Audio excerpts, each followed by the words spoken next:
Quando meu filho se casou, confesso que senti um misto de orgulho e medo. Ele era meu único filho, meu menino, e vê-lo começando sua própria família mexeu comigo. A esposa dele parecia simpática, educada, mas ainda assim havia algo nela que eu não sabia explicar. Não era desconfiança, talvez só um instinto silencioso de mãe. Mesmo assim, recebia a nova integrante da família com carinho e respeito. Queria que ela se sentisse acolhida, como eu gostaria que fosse comigo. As coisas começaram a mudar quando, alguns meses após o casamento, eles enfrentaram dificuldades financeiras. Meu filho perdeu o emprego, e ela, recém-formada, não conseguia oportunidades. A solução foi morarem conosco até se reerguerem. Eu não hesitei em abrir as portas da minha casa. Meu esposo concordou de imediato, com um entusiasmo que me soou exagerado. Mas não questionei. Achei que ele só queria ajudar. No começo, foi estranho, mas administrável. A rotina da casa mudou, claro, mas nada fora do normal. Minha nora ajudava na cozinha, era prestativa e gentil. Às vezes conversávamos bastante, e eu até cheguei a pensar que, com o tempo, criaríamos um laço verdadeiro. Meu filho, por outro lado, ficava muito quieto, sempre cansado e preocupado com as contas. Eu tentava ser apoio para os dois, mas algo parecia desajustado.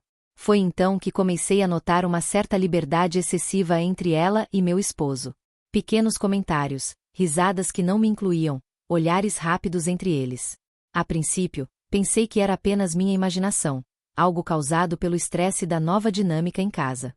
Não queria me tornar uma sogra amarga e desconfiada. Então, calei meus pensamentos e segui com minha rotina. Meu esposo nunca foi um homem muito expansivo, mas com ela, parecia mais solto, mais leve. Às vezes, ela o chamava para ver algo no celular, e os dois ficavam em silêncio, rindo de algo que eu não entendia. Quando me aproximava, a conversa mudava ou parava. Isso começou a me incomodar, mas eu ainda não tinha certeza se havia mesmo motivo. Talvez fosse só insegurança da minha parte, e eu não queria criar problemas à toa. Mesmo com esses sinais sutis, escolhi acreditar no melhor. Era mais fácil pensar que era tudo fruto da minha mente cansada do que encarar a possibilidade de algo mais sério. Meu lar sempre foi meu refúgio, e eu não suportava a ideia de vê-lo contaminado por qualquer desconfiança. Mal sabia eu que aquele conforto estava por um fio. E que, em breve, minha vida tomaria um rumo que eu jamais imaginaria.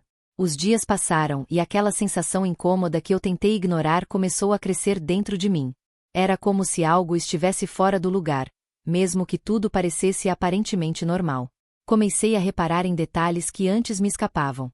O jeito como ela sorria quando ele chegava, os olhares rápidos que trocavam na mesa. Meu instinto de mulher, e principalmente de esposa, acendeu um alerta silencioso. Ainda assim, me calei. Eu não tinha provas, só sentimentos. Uma vez, entrei na sala e os dois estavam sentados no sofá, rindo de algo no celular dela. Quando me viram, o riso cessou abruptamente. Ela se levantou rápido demais, e ele disfarçou mexendo no controle da televisão. Pode parecer bobagem, mas o clima mudou no instante em que entrei. Fiquei parada ali por um momento, fingindo buscar algo na estante, só para observar. Não disseram mais nada até que eu saí do cômodo. Foi desconfortável. Outra vez, notei que ela esperava ele chegar do trabalho para ir até a cozinha, coincidentemente ao mesmo tempo. Ela perguntava coisas banais, mas com uma leveza exagerada. Ele respondia com um tom de voz mais suave, como se quisesse agradá-la. Achei estranho, mas tentei me convencer de que era só uma boa convivência. O problema é que aquilo não parecia mais inocente. Era como se um jogo silencioso estivesse acontecendo diante de mim. Também houve um dia em que encontrei a blusa dela no varal, cheirando ao perfume do meu marido. Um perfume que ele usava raramente, guardado no fundo do armário.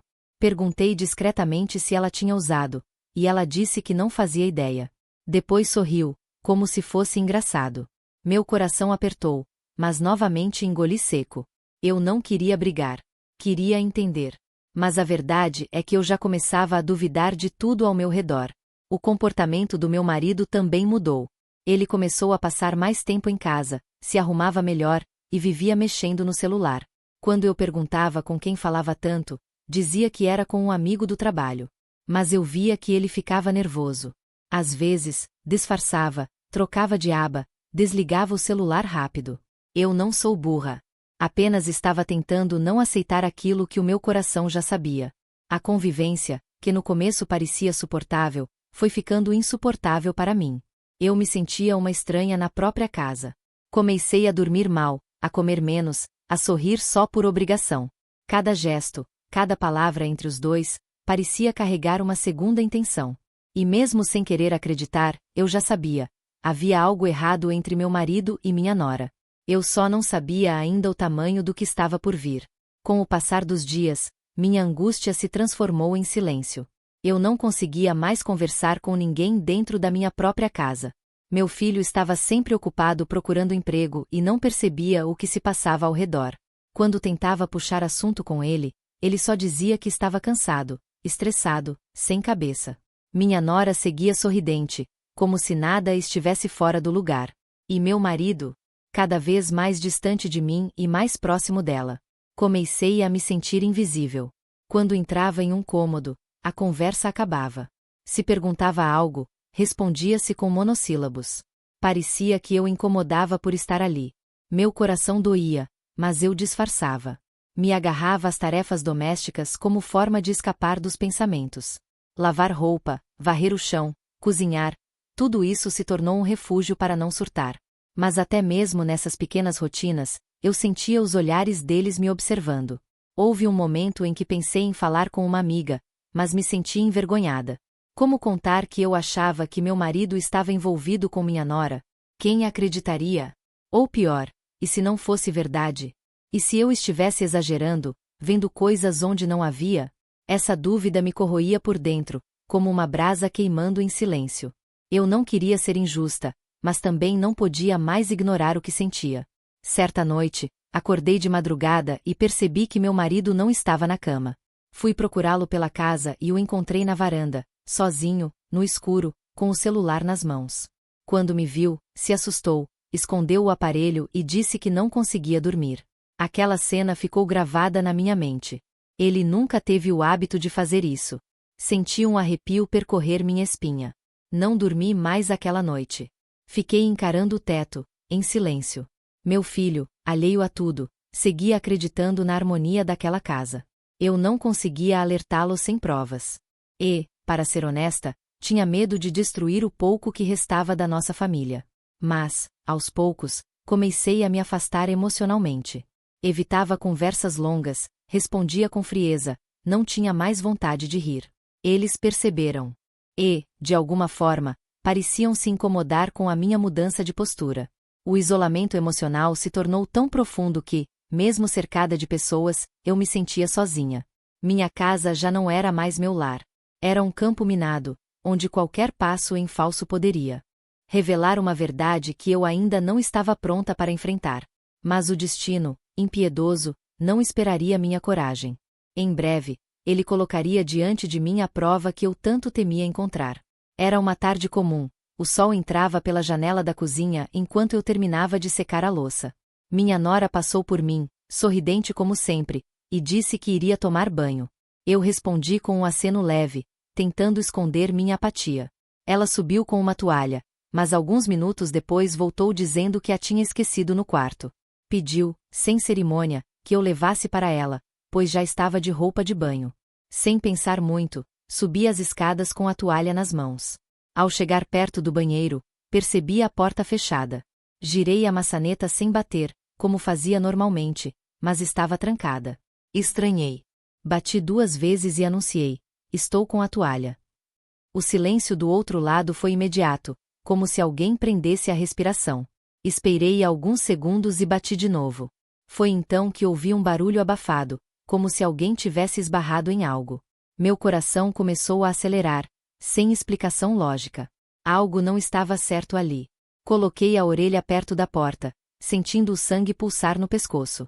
Ouvi passos rápidos, sussurros e depois, um clique, a tranca se abriu. A porta se abriu parcialmente, e quem apareceu primeiro foi o meu marido. Meu mundo parou naquele instante. Ele estava com o rosto molhado de suor, os olhos arregalados e uma expressão que eu nunca tinha visto. Logo atrás dele, ela apareceu enrolada na toalha, sorrindo nervosamente. Eu congelei. Nenhum dos dois disse uma palavra. Fiquei ali, parada, com a toalha na mão e o coração em pedaços. Olhei para ele, depois para ela, esperando uma explicação. Mas o silêncio falava mais do que qualquer desculpa. Minhas pernas tremiam, minha respiração ficou pesada, e senti uma dor no peito que parecia física. Finalmente, consegui perguntar: o que está acontecendo aqui? A voz saiu fraca, quase sem vida. Eles se entreolharam, e ninguém respondeu. Ela tentou rir, como se fosse uma coincidência boba. Disse algo sobre ele ter ido consertar o chuveiro. Mas era mentira. Eu sabia. O chuveiro não tinha problema algum, e mesmo que tivesse, por que a porta estaria trancada? Meu marido baixou a cabeça, derrotado, como se já soubesse que não havia mais como escapar. Eu não chorei naquele momento. O choque era tão grande que a dor ficou congelada dentro de mim. Não havia lágrimas, só incredulidade. Desci as escadas cambaleando, como se estivesse saindo de um pesadelo. Me sentei no sofá da sala e fiquei ali, imóvel, por longos minutos. Meu corpo estava presente, mas minha alma parecia ter ido embora. Eu não sabia o que fazer. Não sabia o que dizer. Tudo o que eu acreditava sobre minha família tinha desmoronado em um instante. E naquele silêncio, algo dentro de mim morreu. Depois de longos minutos no sofá, com o coração em frangalhos, senti a necessidade de enfrentar aquilo de frente. Subi novamente, sem bater, e entrei no quarto onde os dois estavam. Ela sentada na beirada da cama, ele em pé, olhando pela janela, como se fugisse de mim e da própria consciência. Encarei os dois com uma firmeza que eu não sabia que possuía. Agora vocês vão me explicar o que está acontecendo. Minha voz saiu baixa, mas cortante. O silêncio deles foi mais cruel do que qualquer palavra.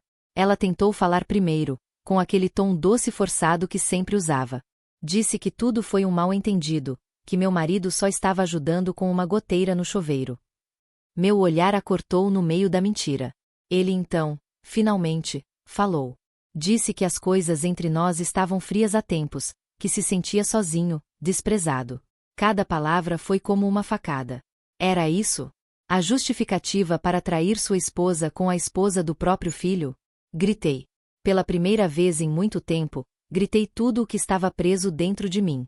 Joguei na cara deles a traição, a covardia, a sujeira daquela relação. Chamei cada um pelo nome que merecia. Ela chorava, tentando parecer arrependida. Mas eu via em seus olhos a falta de vergonha. E ele chorava também. Mas não era arrependimento. Era medo. Medo de perder o que restava da sua fachada de homem de bem. Meu filho chegou em casa no meio da discussão. Pegou tudo no ar em segundos, pelo tom das vozes e o desespero no ambiente. Quando entendeu o que estava acontecendo, ficou pálido, como se o mundo tivesse caído sobre seus ombros. Olhou para mim, depois para o pai, e por fim para a esposa. Perguntou uma única vez: isso é verdade? Ela tentou negar. Meu marido não conseguiu responder. O silêncio dele foi a confirmação que meu filho precisava. Ele saiu da casa sem dizer mais nada. Pegou a chave do carro e foi embora, deixando para trás todos os escombros de uma família destruída. Eu, por outro lado, fiquei ali, parada, sem saber o que fazer. Queria correr atrás do meu filho, mas minhas pernas não respondiam. Queria expulsar os dois dali, mas não tinha forças. Tudo em mim estava desmoronado. Eu tinha perdido meu marido, minha confiança, e talvez, o amor do meu filho. Naquela noite, sentei na cama e chorei como nunca havia chorado na vida. Não apenas pela traição, mas pela quebra de tudo o que eu acreditava. A mulher que fui por tantos anos, a esposa dedicada, a mãe zelosa. Tudo isso parecia ter sido arrancado de mim em questão de minutos. E ali, no escuro do quarto que um dia foi meu refúgio, fiz uma promessa a mim mesma. Eu não deixaria aquela dor me definir. Nem terminar ali a minha história. Meu filho passou 3 dias fora, sem dar notícias. Eu tentava ligar, mandava mensagens, mas ele não atendia. Meu coração de mãe se dividia entre o alívio de não vê-lo ali no meio daquela sujeira e o medo de que ele fizesse alguma besteira. Cada segundo parecia uma eternidade. Eu não comia, não dormia, apenas esperava. Quando finalmente voltou para casa, entrou calado, olhos vermelhos, barba por fazer. E, por um momento, ele me pareceu tão velho quanto eu. Sentamos à mesa da cozinha, onde tantas vezes tomamos café em silêncio. Mas aquele silêncio agora era outro, pesado, amargo. Ele me olhou e perguntou com a voz embargada: há quanto tempo isso acontece? Eu respondi com sinceridade: eu não sei. Mas há tempo suficiente para ter me destruído.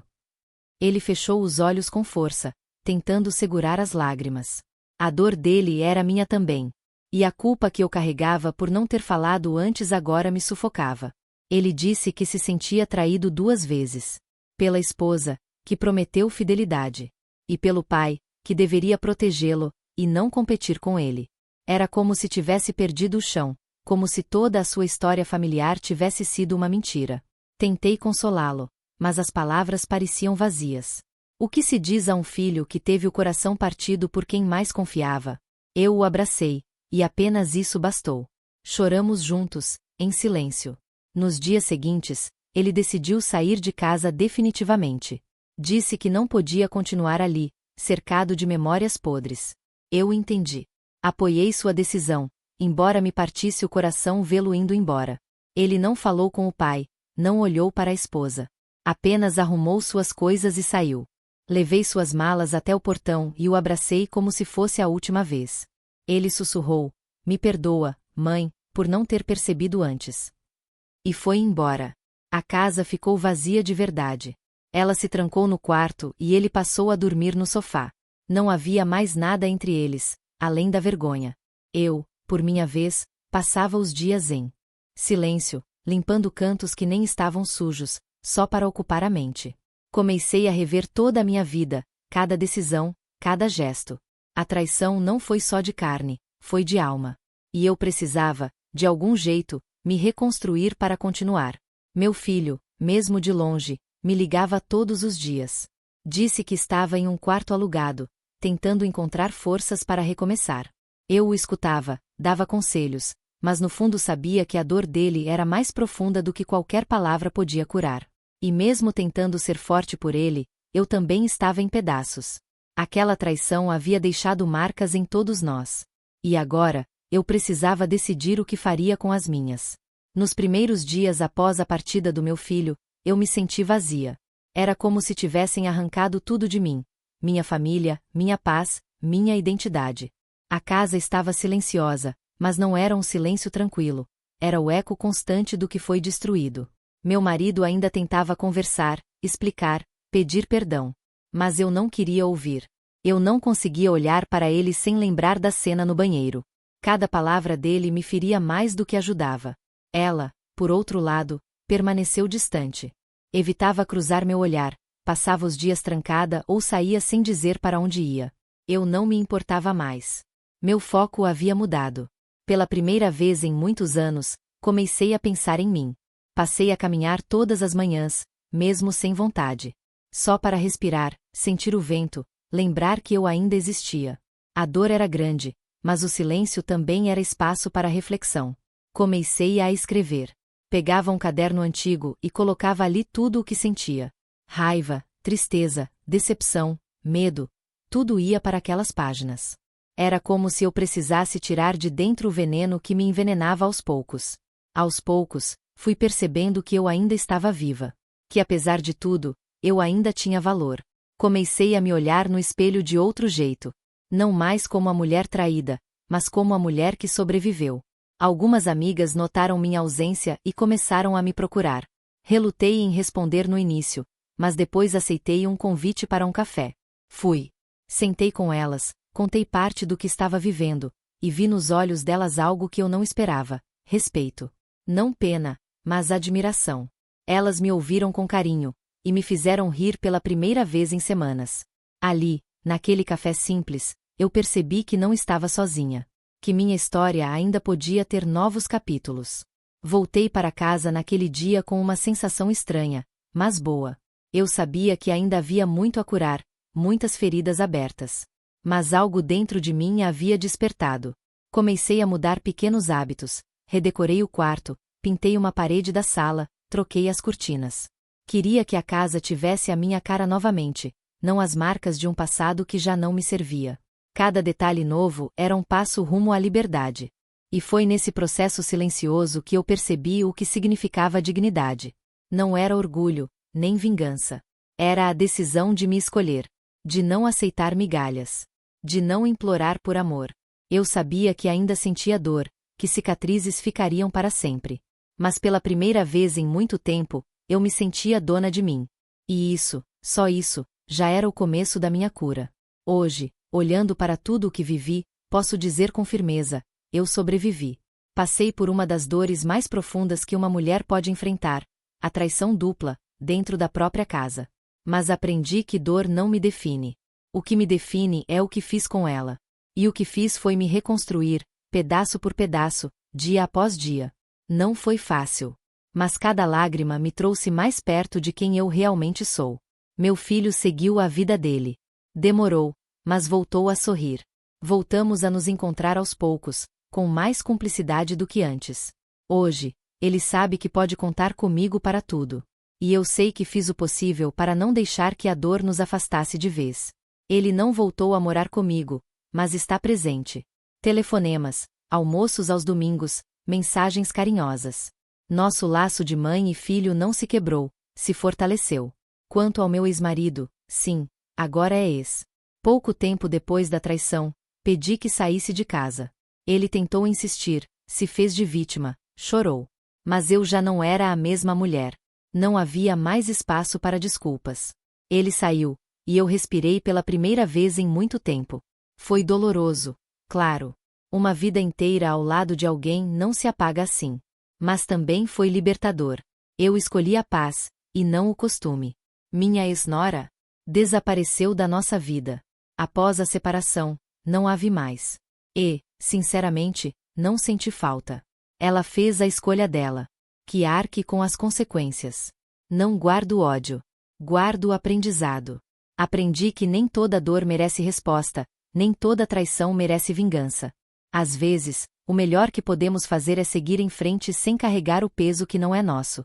Transformei minha dor em força. Fiz cursos, voltei a estudar, reencontrei antigas paixões. Descobri que ainda gosto de dançar, que amo pintar, e que tenho muito a viver. Hoje, tenho uma vida simples, mas cheia de significado. Cuido do meu jardim, leio meus livros, e celebro minha própria companhia. Não preciso mais de alguém para me sentir completa. Porque aprendi que quem me preenche sou eu. Se você está ouvindo minha história agora, talvez esteja passando por algo parecido. E eu quero te dizer, você vai sobreviver. Vai doer, sim. Vai parecer que tudo acabou. Mas um dia, você vai acordar e perceber que ainda está aqui. E isso basta. Porque se você estiver aqui, você pode recomeçar. Como eu recomecei. De cabeça erguida. De alma limpa. E com o coração em paz.